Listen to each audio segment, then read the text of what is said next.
Hi hello welcome to Rafi theatre. நான் உங்க ரஃபி. இன்னைக்கு திரை விமர்சனம் நினைச்சு நம்ம பார்க்க போற படம் அபின் ஹரிஹரன் இயக்கி ஆதித்யா மாதவன், கௌரி கிஷன், அஞ்சு குரியன் இவங்க நடிப்பில் வெளிவந்திருக்க படம் தான் அதர்ஸ். இந்த படத்தோட கதையை பத்தி பார்த்தோம்னா, படத்தோட ஆரம்பத்துல ஒரு நைட்ல ஒரு ரோடு, அந்த ரோட்ல ஒரு கல்லை வச்சுக்கிட்டு ஓரத்தில் திருட உட்காந்துருக்கான். யாராவது கல்லு மேலே ஏறி ஆக்சிடென்ட் ஆனா அவங்ககிட்ட கொள்ளையடிக்கிறதுக்காண்டி அவன் வெயிட் பண்ணிட்டு இருக்கான்.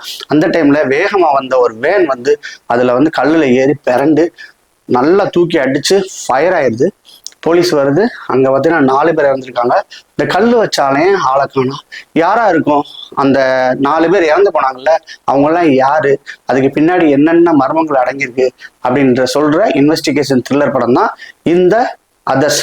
இந்த படத்தோடைய ஆரம்பத்துல நம்ம பார்க்கும்போதே தெரிஞ்சிச்சு படம் இன்வெஸ்டிகேஷன் த்ரில்லரா மூவ் ஆகிட்டு போயிட்டு இருக்குது. அது உண்மையிலே சொல்றேன், ரொம்ப நல்லா பண்ணியிருந்தாங்க. இதுவரை தமிழ் சினிமா பார்க்காத ஒரு மேட்டர் எடுத்திருக்காங்கிறத மட்டும் நல்லா தெரிஞ்சிச்சு. அந்த அளவுக்கு படம் சுவாரஸ்யமா பயங்கரமா போயிட்டு இருந்துச்சு. ஃபர்ஸ்ட் ஒரு 20-25 நிமிஷம். அதுக்கப்புறம் பார்த்தீங்கன்னா ஹீரோவை அறிமுகப்படுத்துறாங்க. ஹீரோ பார்த்தீங்கன்னு வச்சுக்கலேன், ஹீரோ பார்த்தீங்கன்னா ஒரு புதுமுகம். அவருடைய லவ் ஸ்டோரின்னு உள்ள போய் கௌரி கிஷன் பார்த்தீங்கன்னா ஒரு டாக்டர். ஸோ இன்வெஸ்டிகேஷன் இங்கே டாக்டர் இதை பார்க்கும்போதே எங்கேயோ ரிலேட்டடா ஒன்று கண்டென்ட் போயிட்டு இருக்கிறது நமக்கு அறிய முடிஞ்சிச்சு. லவ் டூயட் போர்ஷன் போனதுனால அந்த படம் பார்த்தீங்கன்னா கொஞ்சம் ஸ்லோ டவுன் ஆயிருதுன்னு தான் சொல்ல முடியும். ஃபர்ஸ்ட் ஹாஃப் முடியுது. ஃபர்ஸ்ட் ஹாஃப்ல இன்டர்வல் பிளாக்ல ஒரு சின்ன மர்மம் எப்படி கேட்டீங்கன்னா, அவங்க கொலையாளியை நெருங்கி போயிட்டு இருக்கும்போது பார்த்தீங்கன்னா யாரை கொலையாளியும் பார்க்க போறாங்களோ அந்த கொலையாளியும் பார்த்தீங்கன்னா அவங்க இறக்குறாங்க. ஸோ அதோட இன்டர்வல் பிளாக் வச்சுறாங்க. சரி, ஃபர்ஸ்ட் ஹாஃபை பொறுத்தவரை ஒரு ஆவரேஜ் வெர்ஷன் ஓகே, கொஞ்சம் ஸ்லோவா இருந்தா கூட படம் ஓகேடா. ஏன்னா இந்த கதை எதை நோக்கி நகருதுங்கிறது ஒரு புதுமையான விஷயமா இருக்கு. சரி பார்த்துக்கலாம். செகண்ட் ஹாஃப் எப்படிதான் போகுதுன்னு பார்க்கணும்னா, செகண்ட் ஹாஃப்னா உண்மையிலேயே ஒரு ட்விஸ்ட் அண்ட் டென்ஸ் எல்லாம் கொடுத்து படத்தை அழகா மூவ் பண்ணி கொண்டு போய் முடிக்கிறாங்க. ஸோ இது செகண்ட் ஹாஃபை பொறுத்தவரை விறுவிறுப்பா போயிட்டு இருக்குது. நம்மளை என்கேஜா பண்ணிட்டு இருக்கு. எல்லா விஷயங்களுமே அதுக்கு பொருத்தமா அமைஞ்சிச்சுன்னு நம்ம சொல்ல முடியும். ஹீரோவை பொறுத்தவரை பார்த்தீங்கன்னா இன்வெஸ்டிகேஷன் பண்றாரு. அவருக்கு இந்த ஜானரே புதுசு, இந்த ஃபீல்டே புதுசா இருந்தாலும் அவருடைய இன்வெஸ்டிகேஷன் பண்ற அந்த மெத்தட்ஸ் இல்லையா, ஸோ அதெல்லாம் ரொம்ப நல்லா இருந்துச்சு. ஒரு அழகா சுவாரஸ்யத்தை ஏற்படுத்தி கொண்டு போயிட்டு இருக்காரு. ஹீரோயின் பார்த்தீங்கன்னா ஒரு டாக்டர். ஸோ இவங்க 2 பேருக்குள்ள லவ் போர்ஷன் அவ்வளவு ஒரு மிகையா சொல்ல முடியாது. சாங்ஸ் எல்லாமே பார்த்தீங்கன்னா படத்தை ஸ்லோ டவுன் பண்ணதுக்கு தான் யூஸ் ஆச்சு ஒழிய படத்தை ஒரு என்கேஜ் பண்றதுக்கு அந்த சாங்ஸ் எல்லாமே யூஸ் ஆகல. கௌரி கிஷன் அவங்க வழக்கமான நடிப்பை ரொம்ப நல்லாவே பண்ணியிருக்காங்க. அவங்க கொடுத்த ரோலை கரெக்டாக பண்ணியிருக்காங்க. அஞ்சு குரியனை பொறுத்தவரை இன்வெஸ்டிகேஷன் ஆஃபீஸருடைய அவங்க ஒரு எஸ்ஐயா வர்றாங்க. உண்மையிலே அந்த யூனிஃபார்முக்கு அவ்வளோ ஆப்டா இருக்காங்க.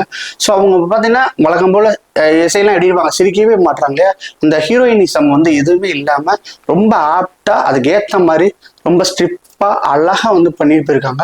அவங்கள இன்னும் நிறைய யூஸ் பண்ணிருக்கலாமோ அப்படிதான் தோணுச்சு.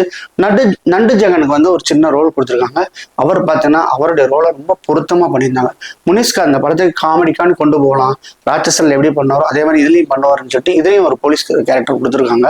அதுல உண்மையிலேயே நல்லாவே பண்ணாரு. இன்வெஸ்டிகேஷன் இந்த மாதிரி போயிட்டு இருக்கும்போது பார்த்தீங்கன்னா எப்பவுமே ஒரு கொலை நடந்தவொன்னா ஒரு ஜேர்னலிஸ்ட்லாம் பேட்டி எடுப்பாங்க இல்லையா, ஸோ அதில் நம்ம பைல்வான் டாக்டர் அண்ணா வந்திருக்காரு. ஸோ அவர் இன்வெஸ்டிகேஷன் பண்ணும்போது சின்ன ஒரு காமெடிக்கான சில விஷயங்கள்லாம் பண்ணியிருக்காங்க.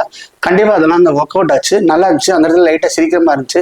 பைல்வான் ரங்கநாதன் அண்ணனா முனிஷ்காந்த் கலாய்க்கிற சீன் எல்லாமே பார்த்தீங்கன்னா ரொம்ப பொருத்தமா இருந்துச்சு. படத்துல ஒரு இன்ட்ரெஸ்டிங்கான ஒரு ரோல் தான் பிளே பண்ணியிருந்தாங்க. இப்போ பார்த்தீங்கன்னா நம்மளுக்கு படத்துல எப்பவுமே இன்வெஸ்டிகேஷன் த்ரில்லரா இருந்தாலும் சரி, சைக்கோ த்ரில்லரா இருந்தாலும் சரி, அந்த ரீசன் வெயிட்டா இருக்கணும். இன்வெஸ்டிகேஷன் கொலையாளி கொலை பண்ணும் போது பார்த்தீங்கன்னா எதுக்காணி கொலை பண்ணா அப்படியே ரீசன் ஸ்ட்ராங்கா இருக்கணும். ஆனா இந்த படத்துல ரீசன் ரொம்ப புதுமையா இருந்துச்சு, ஆனா ஸ்ட்ராங்கா இல்லை. ஏன் ஸ்ட்ராங்கா இல்லைன்னு சொன்னா, நம்மளுக்கு அவ்வளவா கனெக்ட் ஆகல. அவ சொன்ன விஷயங்கள் எல்லாமே பார்த்தீங்கன்னா நம்மளுக்கு அவ்வளவா கனெக்ட் ஆகல. ஆனா புதுமையா இருந்துச்சு. அந்த புதுமையா இருந்ததுனால நம்ம கிளாஸ் பண்ணிட்டு பரவாயில்லடா அப்படின்னு சொல்ற மாதிரி தான் இந்த படத்தை எடுத்திருக்காங்க. என்ன பொறுத்தவரை இந்த படம் எப்படின்னு கேட்டீங்கன்னா ஒரு நல்ல டீசன்ட் வாட்ச்ன்னு தான் சொல்ல முடியும். பெரிய இன்வெஸ்டிகேஷன் த்ரில்லர்னோன்னா பயங்கரமா இருக்கும், அந்த மாதிரிலாம் இல்லாம உண்மையிலே ஒரு அருமையா சூப்பரா ஒரு ஸ்கிரீன் பிளே பண்ணியிருக்காங்க. அதனாலே என்னமோ தெரியல இந்த படத்தை ஓரளவு உட்கார முடிஞ்சுன்னு சொல்லலாம். ஃபர்ஸ்ட் ஹாஃபை பொறுத்தவரை ஒரு சுமாரகமா போய் முடிஞ்சா கூட செகண்ட் ஹாஃப்ல நமக்கு தேவையான நம்மளுக்கு என்னென்னலாம் தேவையோ அதப்புறம் அழகா போய் முடிச்சிருக்காங்க. கிளைமாக்ஸ்ல பார்த்தீங்கன்னா அந்த வில்லன் ரொம்ப நல்ல பெர்ஃபார்மன்ஸு. நம்ம அப்படியே சுத்தி முத்தி பார்க்கும்போது பார்த்தீங்கன்னா நம்ம வேட்டையாடு விளையாடல வில்லனா நடிச்சிருப்பாப்புல டேனியல் பாலாஜி. ஸோ அவங்க ரோலை இமிடேட் பண்ண மாதிரியே இருக்கும் அவருடைய ரோல், வில்லனுடைய ரோலு. ஆனா அழகா பண்ணியிருப்பாப்புல. கிளைமாக்ஸ்ல வந்து எவ்வளவு பெரிய கில்லரா இருந்தாலும் ஸோ அவருக்கு மானம்ங்கிற ஒரு விஷயம் இருக்கும்ல, ஸோ அதை வச்சுட்டு சின்னதா போட்டு ஒரு கருணையான ஒரு விஷயத்த ஒரு போலீஸ் இன்ஸ்பெக்டர் பிரதிபலிக்கும் போது அந்த இடத்துல வந்து நம்ம மனசு வந்து ரொம்ப காயப்படும். நம்ம மனசு வந்து கொஞ்சம் ஒரு பதட்டமாகும். படம் முடிஞ்சவன கூட எந்திரிச்சு வர முடியாது. ஸோ அந்த அளவுக்கு வந்து பண்ணியிருந்ததுனால வந்து இது ஒரு ஆவரேஜான ஒரு டீசன்ட் வாட்ச் மூவியாக தான் இந்த படம் முடிஞ்சிருக்குது. படத்துக்கு வந்து பார்த்தீங்கன்னா எப்பவுமே இன்வெஸ்டிகேஷன் த்ரில்லருக்கு வந்து சினிமோட்டோகிராஃபி மியூசிக் வந்து கண்டிப்பா சொல்றேன், அது வந்து ரொம்ப இம்பார்ட்டன்ட் தெரியும். ஸோ அதை வந்து இவர் ஜிப்ரான் வந்து மியூசிக் போட்டிருக்காப்ல, சான்ஸே இல்லைங்க. படத்துக்கு உயிர் கொடுத்துருக்காப்ல. அதே மாதிரி சினிமோட்டோகிராஃபினா எந்த இடத்துலையும் வந்து இது ஒரு சின்ன படம் அப்படின்னு தெரியவே தெரியாது. அந்த அளவுக்கு நல்ல பட்ஜெட்டை வந்து கொடுத்துருக்காங்க. அவ்வளோ அழகா இருக்குங்க. ஃப்ரேம்ல எல்லாம் பார்த்தேன்னு வச்சுக்கங்களேன், ஸோ அவ்வளோ சூப்பரா இருக்கு. ஏஜிஎஸ் மாதிரி ஒரு தியேட்டர்ல நீங்க இந்த படத்தை பார்த்தீங்கன்னா அந்த ஃபீலை வந்து நீங்க உணர்வீங்க. அதனாலேயே ஒரு நல்ல படம் பார்த்தோம்டா அப்படின்னு சொல்ற வைக்கிற அளவுக்கு இந்த சினிமோட்டோகிராஃபியும் சரி, எடிட்டிங்கா இருந்தாலும் சரி, எல்லாமே வந்து அவங்க கொடுத்த வேலையை ரொம்ப பொருத்தமா செஞ்சிருக்காங்கன்னு சொல்ல முடியும். இந்த படம் நான் கொடுத்த 150 ரூபாய்க்கு கண்டிப்பா ஒர்த் வாட்சிங்னு தான் சொல்ல முடியும். இதுதாங்க இந்த படத்துடைய விமர்சனம். இந்த படத்தை பார்த்துட்டு இந்த படத்தை பார்க்கறதும் பார்க்காததும் உங்க கையில நான் விட்டுறேன். இந்த படத்துல எதுவுமே அடல்ட் கண்டென்ட்லாம் இல்லை, அழகா போயிட்டு இருக்குது. எந்த இதுல ஃபேமிலியோட வந்து பார்க்க மாதிரி தான் இந்த படம் அமைஞ்சிருக்குன்னு சொல்ல முடியும்.